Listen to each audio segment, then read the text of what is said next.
Ya, para penonton Dhamma TV yang selalu damai di hati, selamat berjumpa kembali di ruang yang memang indah ini, dan kami ucapkan salam kepada seluruh makhluk titah, baik yang kelihatan, tidak kelihatan, yang lembut, yang kasar, atau apapun pula.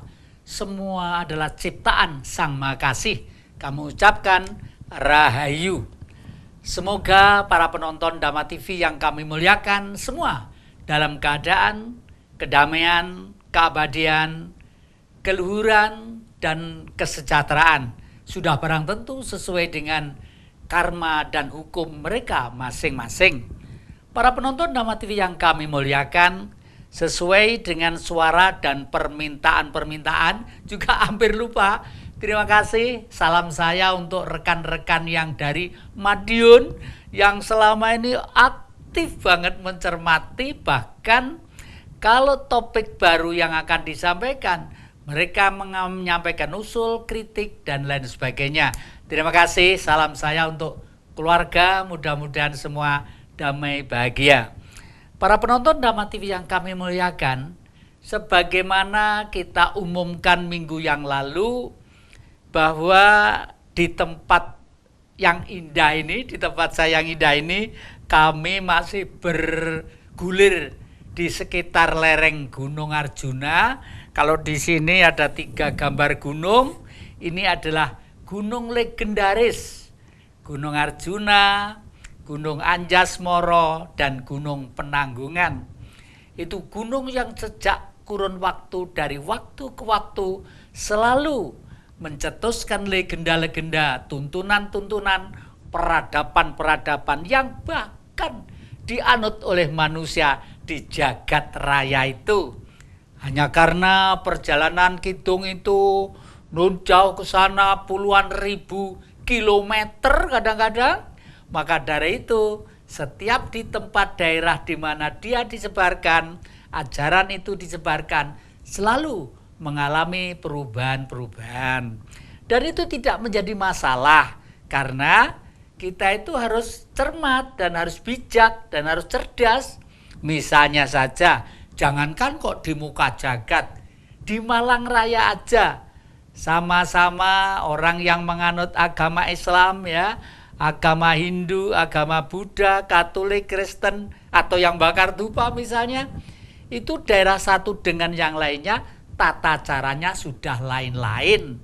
Ini tidak bisa dipaksakan, karena itu sesuai dengan keberadaan yang ada di sana. Seperti minggu yang lalu kami sampaikan, bagaimanapun kalau di Kutub Utara itu harus ada kembang telon, kembang ini, kembang ini, kembang ini. Bagaimana? Wong di sana yang tumbuh itu hanya pohon cemara saja. Nah, meskipun pohon cemara itu ada juga arti dan filosofisnya, seperti yang dulu kami gambarkan segitiga begini. Nah, bagaimanapun manusia itu akan kembali ke kesucian sebagaimana Sang Maha Suci menciptakan kita. Oleh karena itu manusia mempunyai, kalau dibaca dari sana di sini, mempunyai religiosisme. Religiosisme itu dari kata religi, ya. Religi itu adalah kembali kepada kepercayaan yang diyakini oleh batin itu sendiri. Nah, untuk itu perjalanannya sesuai dengan selera, watak, situasi, dan kondisi masing-masing. Oleh karena itu di sini disebut dialektika kehidupan.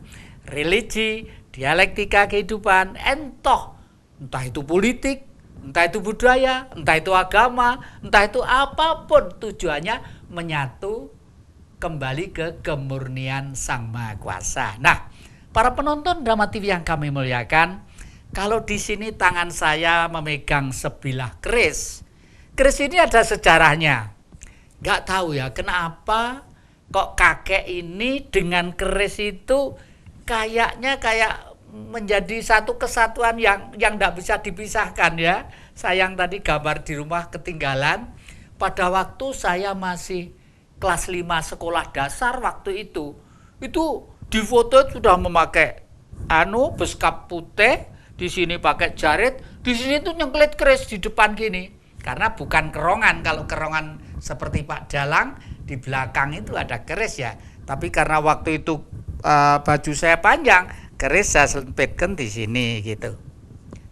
Ternyata keris ini punya sejarah. Keris ini kakek temukan pada waktu kakek masih umur 5 tahun, belum 5 SD, mohon maaf, umur 5 tahun, belum sekolah. Di desa saya, Desa Papungan, Kecamatan Kanigoro, Kabupaten Blitar, di mana saya lahir, itu di tengah sawah itu kalau melihat Gunung Kelut itu kelihatan jelas dan gamblang sekali. Oleh karena itu kalau Gunung Kelut meletus, itu lava dan lumpurnya serta pasir-pasirnya itu banyak, nimbrung banyak jatuh di sana. Lah, pada waktu kakek ini masih kecil, sering main-main di jalan ya. Itu Papa Gedang itu dikupas begini, lalu ini papahnya aja dibuat bunder gini, lalu mobil-mobilan seakan-akan setir. Maklum ya, orang desa, anak desa, dan anaknya orang yang nggak punya pada waktu itu. Kalau tahu orang kota bawa mobil, waktu kok seneng banget, pengen cita-cita pengen punya mobil. Sampai kecil itu main-mainan sama teman-teman. Padahal itu papah pisang aja ya. Makanya Bapak Ibu dan keluarga yang bina anak-anak latihan budi pekerti yang klasik dan awal sebagaimana orang desa dulu pasti positif.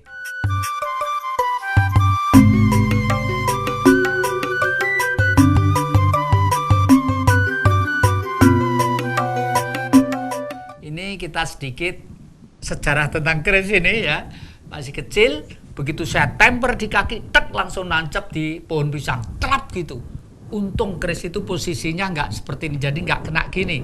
Posisinya begini, ketamper, kok anehnya tuh tancap di pisang. Maka dari itu saya pelihara sampai sekarang. Lah, baru setelah dewasa ini, saya betul-betul paham, mengerti fungsi dan peranan keris serta sejarahnya. Kalau kita lihat legenda tentang keris, ya, karena kalau sejarah itu harus bisa dipertanggungjawabkan secara objektif menurut ilmu pengetahuan ya. Tetapi memang umumnya sejarah ini ditulis setelah peristiwa itu ada. Nah, menurut cerita di dalam pewayangan, suatu legenda yang turun-temurun ada, keris itu pertama kali dibuat oleh seorang empu yang kekuatannya membuat itu bukan main dahsyatnya. Empu itu kalau tidak salah namanya adalah Empu Romo Yadi. Jelas ini adalah nama identitas nama Jawa. Lalu kenapa kok membuat keris? Ternyata si Empu Jawa tadi itu memahami bahwa keris itu dibuat dari mineral. Mineral itu sejenis energi, bisa berbentuk air, bisa berbentuk api, bisa berbentuk besi dan lain sebagainya. Tetapi mineral yang gunakan adalah besi. Besi tapi bukan sembarang besi. Oleh karena itu kalau sudah dibuat menjadi tosan aji, bukan keris ya, tosan aji, tosan itu besi, aji itu dihormati. Awas loh ya, jangan menghormat keris, dihormat tetap Sang Maha Pencipta. Hanya menghormat itu dalam arti naruh ya jangan sembarangan ya, karena dibuat oleh orang suci. Empu itu suci, kalau suci nggak sulit membuat keris, harus luhur dan jujur ya.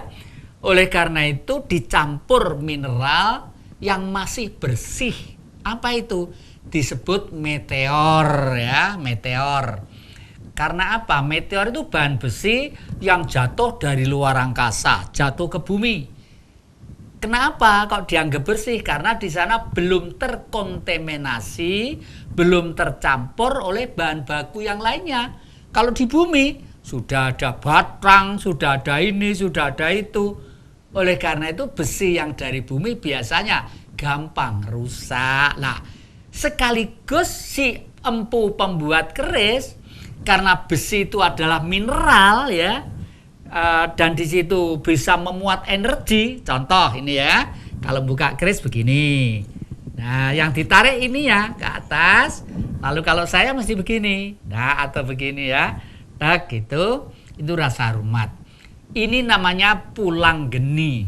Pulang geni itu menurut pewayangan adalah pusakanya Raden Arjuna yang suatu saat akan menjadi senapati yang menyelamatkan negara yang namanya Hastina ya. Pandhawa itu adalah karakter Kurawa. Jadi di antara orang-orang bercorak ragam suku, bahasa dan bangsa ini itu Arjuna lah yang bisa meneruskan generasi untuk memegang peranan sebagai bangsa. Nah, Empu Romoyadi itu konon kemampuannya sampai para dewa-dewa, para penduduk di luar angkasa sana, itu kalau ada sesuatu yang kacau balau turun ke bumi mencari Empu Romoyadi ya. Empu Romoyadi itu memesan pusaka ya. Ini oleh karena itu sebenarnya ini membuktikan bahwa fungsi manusia antara angan-angan, antara pikiran, antara rasa atau batin menyatu menjadi satu kekuatan mikrokosmos jagat cilik, mewakili manifestasi implementasinya, jadi pelaksanaannya dari jagat gede lah. Terus di samping itu mineral yang namanya besi bisa memuat sukma. Sukma itu apa?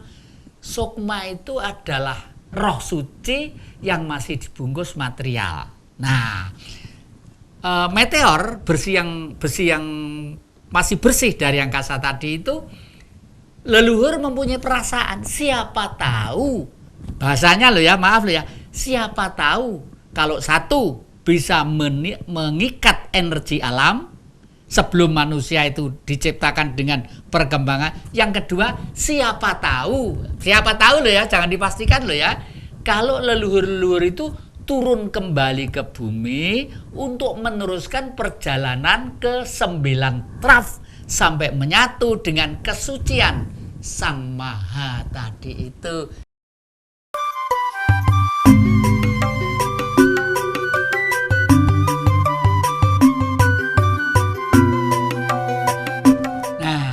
Terima kasih para penonton Dhamma TV yang selalu damai di hati.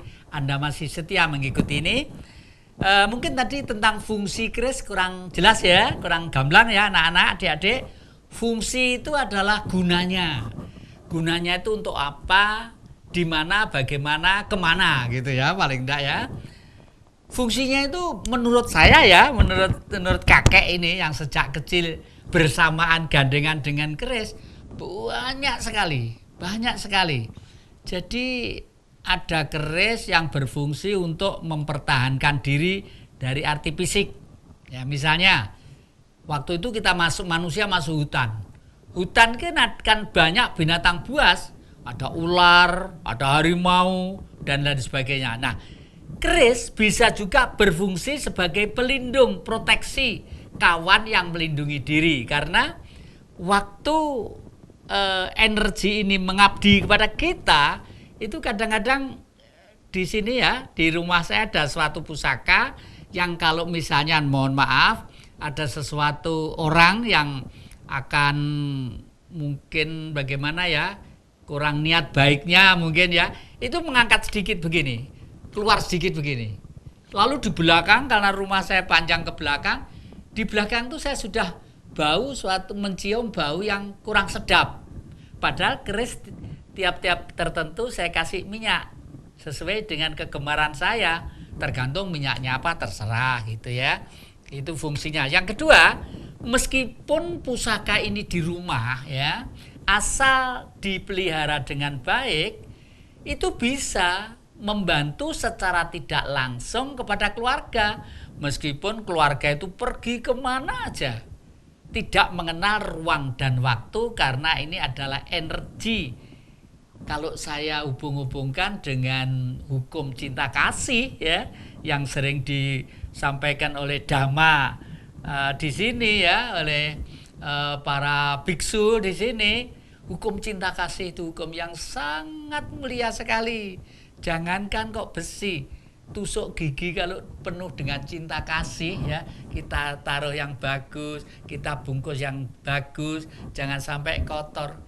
Suatu saat kita pergi, orang yang tua seperti saya makan selilitan gitu udah bingung, enggak karu-karuan. Kalau punya itu jadi ringan, ngomong bergaul jadi enteng gitu ya. Nah, ini lalu cara memeliharanya sebenarnya itu tidak harus berlebih-lebihan ya.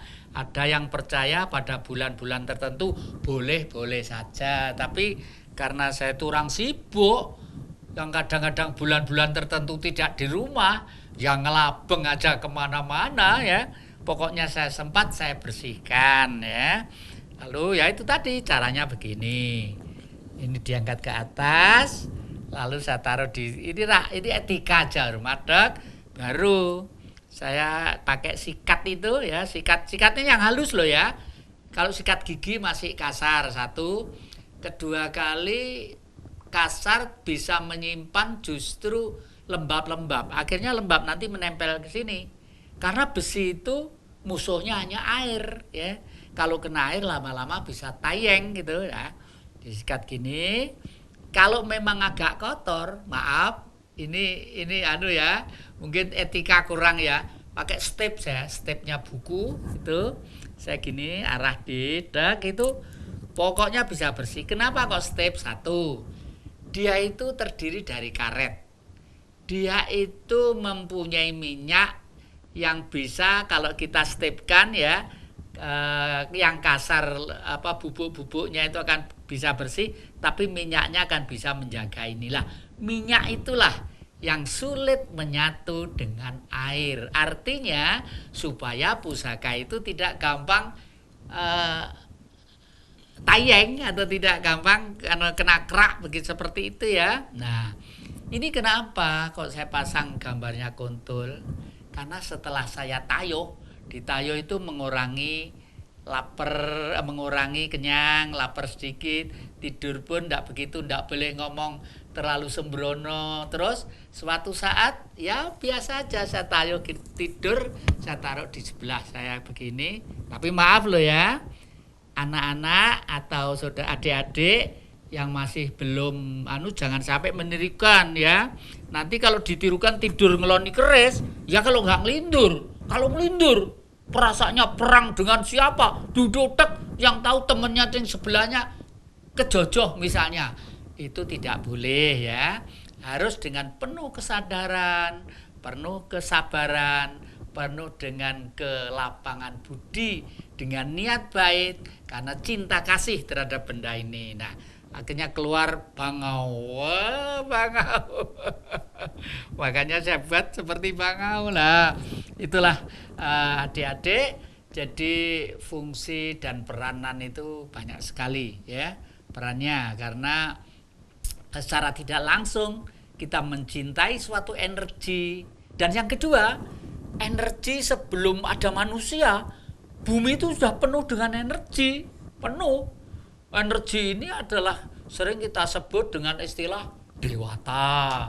Ada yang menyebut istilah, mohon maaf ya, pakai istilah aja ya, istilah malaikat ada, artinya menjaga alam semesta ini, yang menjaga air, yang menjaga api, yang menjaga tanah, bumi, dan lain sebagainya. Nah, para penonton Dhamma TV yang kami muliakan, ada sesuatu yang selama ini kita cermati dan perlu kita sadari, bahwa jangan menganggap remeh, jangan menganggap hina, dan jangan menganggap enteng dengan istilah alam, atau bahasa umum kita sebut bumi. Ini mohon maaf, saya pakai otak-atik gadok sendiri ya, tapi rasional. Alam itu ternyata wujud dari kemurahan Allah ya. Alam itu ternyata wujud kemurahan dari Allah. Nah, alam itu hanya bisa diberikan oleh Gusti Sang Maha Murah. Rasionalnya bagaimana ya? Coba kalau kita yakin terhadap Allah kita sesuai dengan kepercayaan dan agama masing-masing. Beliau itu Maha Pemurah, pengasih lagi penyayang. Wujud kemurahannya apa? Bumi, alam. Makanya jangan menganggap enteng alam. Nah, sekaligus saya ada 2 pengalaman anak-anak. Mudah-mudahan tidak ada ya saudara-saudara kita ya. Dulu pernah minggu yang lalu saya ceritakan ya. Alam itu ternyata malati. Ngerti malati? Malati itu waduh, hukumnya itu kalau kita perilaku menghina alam dan bukan haknya kita merasa menguasai, padahal itu ada yang memiliki. Hati-hati di sini. Bisa nanti hancur berantakan ya. Mohon maaf, ini betul-betul terjadi. Orang itu waktu meninggal tidak diterima oleh alam. Kenapa? Waktu meninggal diukur sekian ya. Diukur sekian, terus dibuatkan lubang, dimasukkan kurang lagi ya. Terus diukur lagi, ditambah, dikerui lagi, dimasukkan kurang lagi. Saking jengkelnya orang yang ngantar ke kubur tadi diceklek tuh, kerokak ceklek gitu. Coba. Memang yang meninggal sudah tidak sakit, sudah meninggal kok. Tapi keluarga bagaimana? Yang ditinggalkan bagaimana? Dan nanti kita yakin bahwa sukma yang di alam sana pun akan menderita. Karena di alam sana derita memang masih ada. Jangan kemana-mana, kita tunggu aja seterusnya.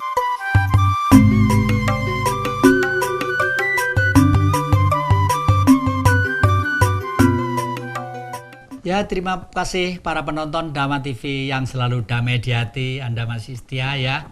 Pengalaman yang kedua, saya mempunyai lahan ya. Ya, nggak luas, kira-kira di luar Kota Malang ini sekitar 3.000 meter lah. Dan itu rencana saya peruntukkan untuk menyebarkan Pancasila nasional dan internasional. Meskipun sampai sekarang ini ya karena berangkat sendiri ya mutek tapi pekarangan sudah ada, halaman sudah ada. Dulu saya kasih air sungai saya kasih selokan untuk mengalir air-air yang dari atas ke bawah supaya nggak ngerusak kebun gitu. Terus di sini saya tanami, saya belikan segini ini tanaman dari perhutani sengon gitu. Sekarang sudah satu paha. Kalinya itu bergeser ke sebelahnya. Kalinya bergeser ke sebelah sini, ke sebelah sengon yang saya tanam. Saya ya diem aja.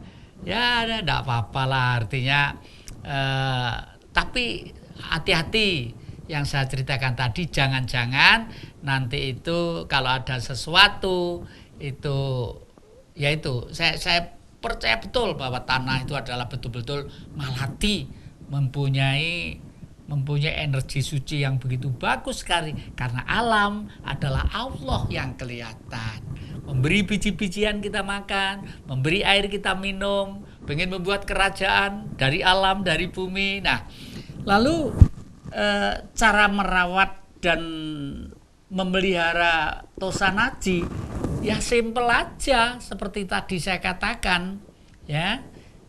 Sebagaimana semakin bagus tempatnya semakin baik ya. Lalu yang kedua, kayunya kalau bisa, kayu itu jangan kayu yang kasar-kasar.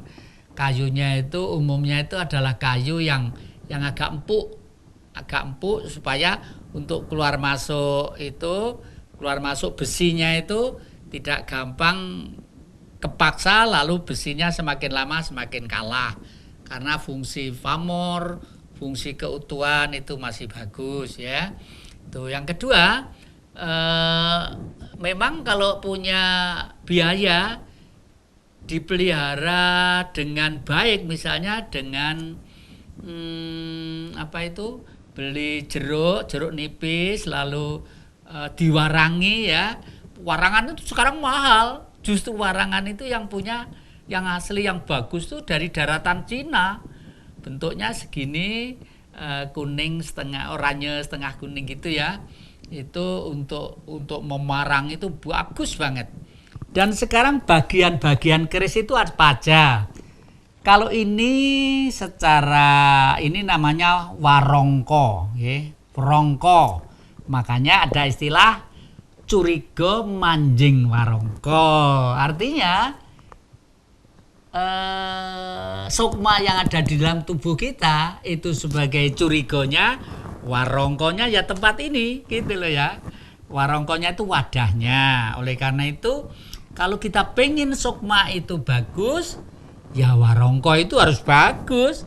Warangka yang bagus, berkali-kali tidak bosan-bosan saya utarakan.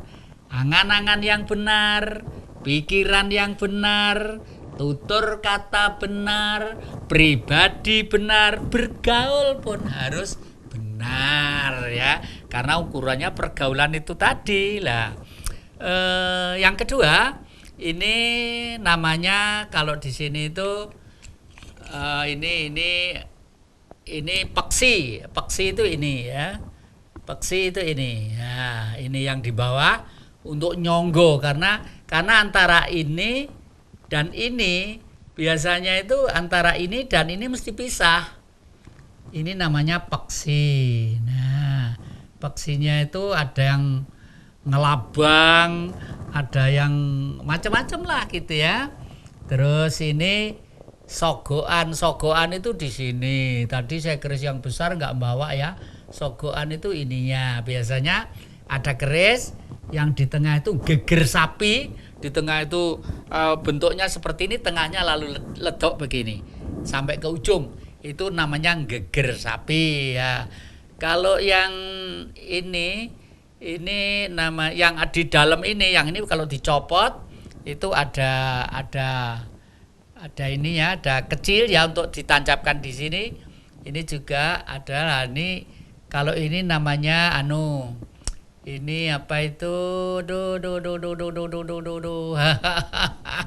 Ini kalau adik-adik api yang dikeris semua apal ya. Dan kalau Anda pengen tahu detail supaya tambah pengalaman, di toko buku sekarang banyak, di pinggir-pinggir jalan banyak tentang pengetahuan tentang pusaka ya. Ini bagian-bagian wilahnya. Kalau memasukkan ya cukup begini, kalau saya begini, lalu saya taruh begini.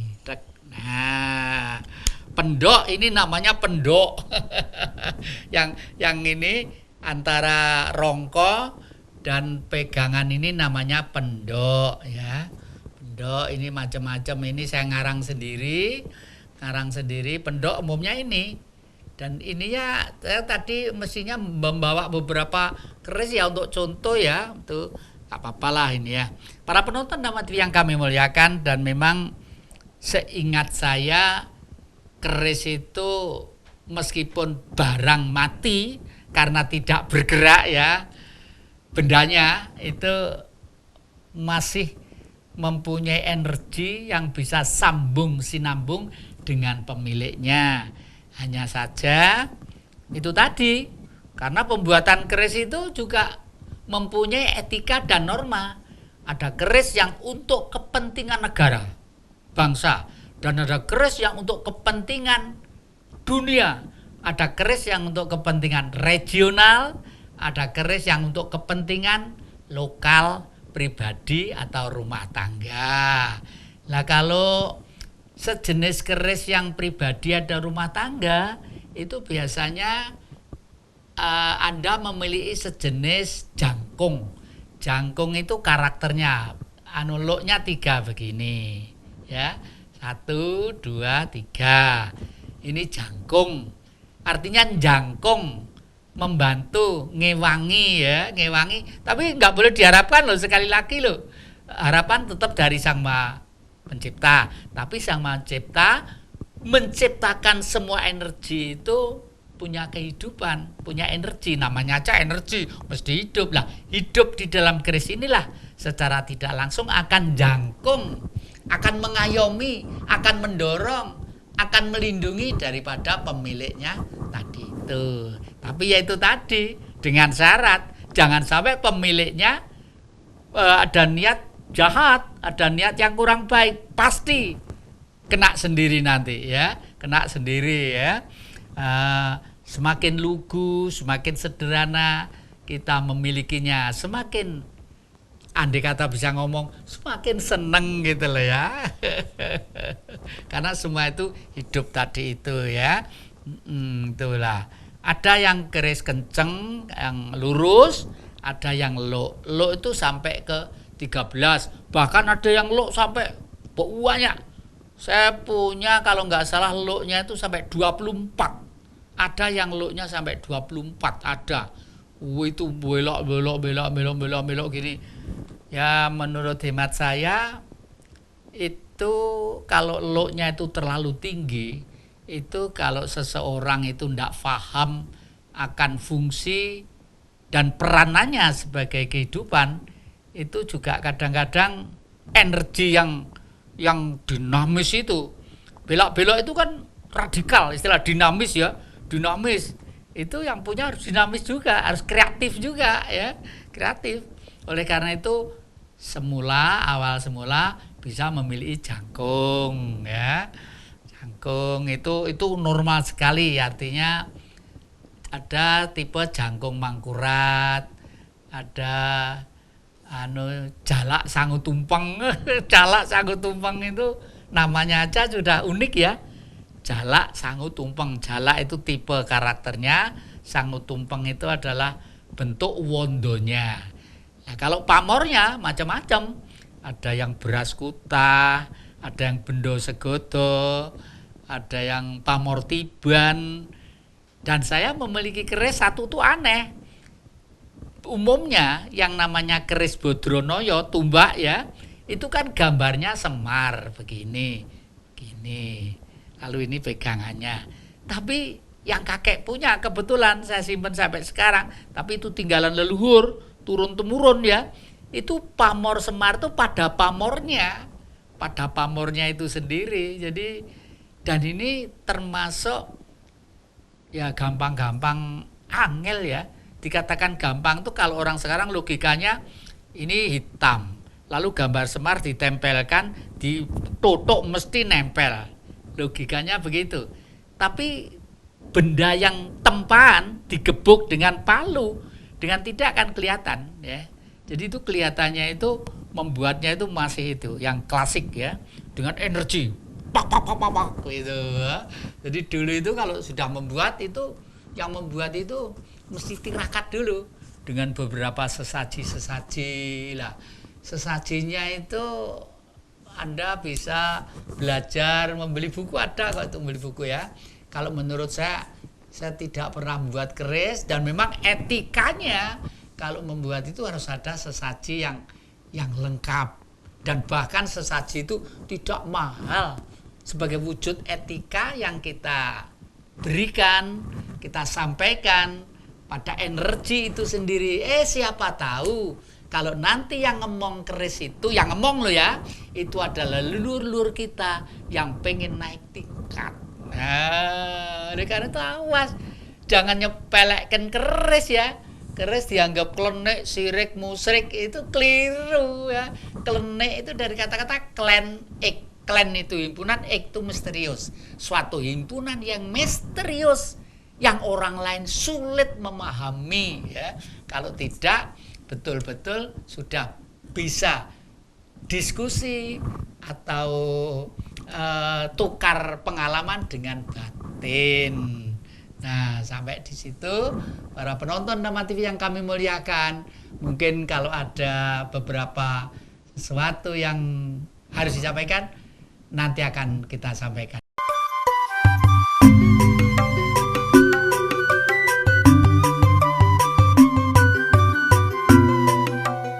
Para penonton Dhamma TV yang selalu damai di hati, berbicara masalah tangguh keris. Tangguh itu ada macam-macam. Ada tangguhnya tangguh Brojoguno. Brojoguno itu biasanya kerisnya itu berat, keras, kaku, dan itu umumnya dibuat atau diproduksi sekitar sudah masuk ke era Mataram Baru ya. Umumnya begitu. Itu karena apa? Fungsinya sudah semacam fungsi perlindungan, proteksi, juga senjata. Jadi tiga-tiganya menjadi satu. Lalu tangguh tangguh kuno, tangguh zaman Mataram kuno itu banyak, justru keris ini jarang yang tebel-tebel kadal jarang. Umumnya itu adalah terbuat dari suatu energi ya, energi itu yang bermanfaat untuk kehidupan baik pribadi atau negara itu sendiri. Dan ini empu ini biasanya waduh hebat-hebat ya. Ada lagi tangguhnya Empu Sombro. Empu Sombro itu empunya wanita. Meskipun wanita tapi membuatnya sangat hebat sekali. Langka banget ya tangguh Empu Sombro itu. Bentuknya sederhana. Kalau dilihat tidak cantik secantik zaman Mataram baru. Tetapi komposisi besinya, komposisi meteornya, komposisi karakter bentuk anunya ya, pamornya juga itu memang sederhana, tapi dipegang itu greng rasanya begitu, dan itu mempengaruhi loh dalam rumah kita. Ada lagi tangguh Kediri, ada tangguh dan lain sebagainya. Itulah tambahan sih dengan tangguh tadi itu.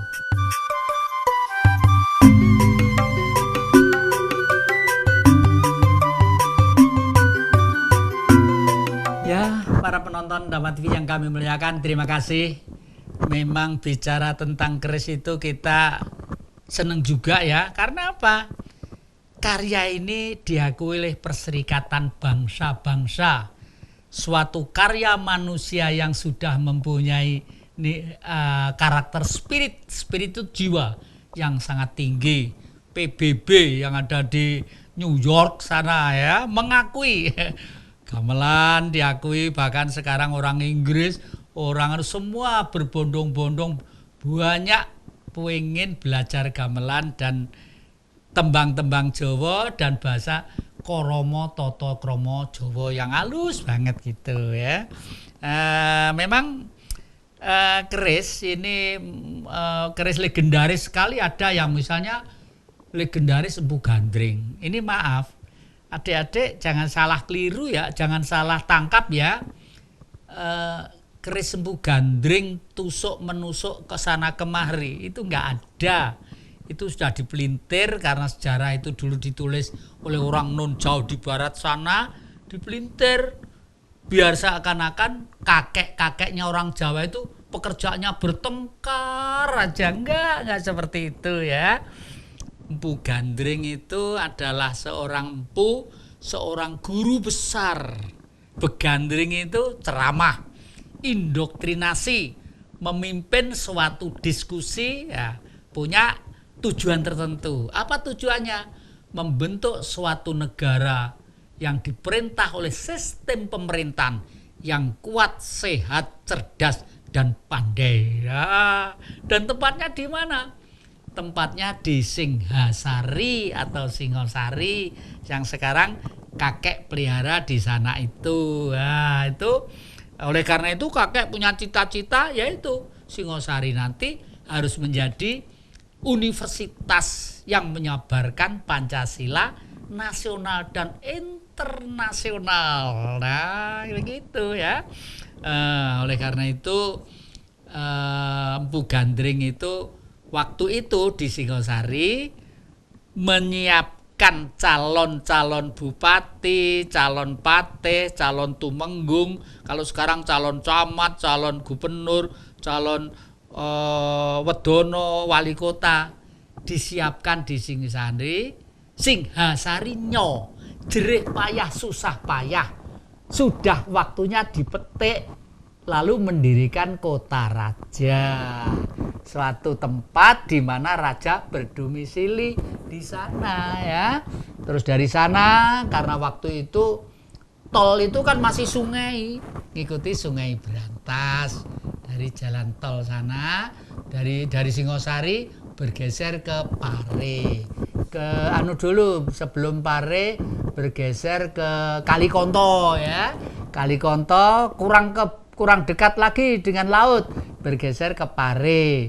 Pare kurang dekat lagi, bergeser ke Trowulan yang terakhir di sana. Kalau di sana ada desa Puri, kemungkinan di Puri itulah tempat sentral kerajaan Majapahit. Nah, salam juga untuk rekan-rekan di Mojokerto.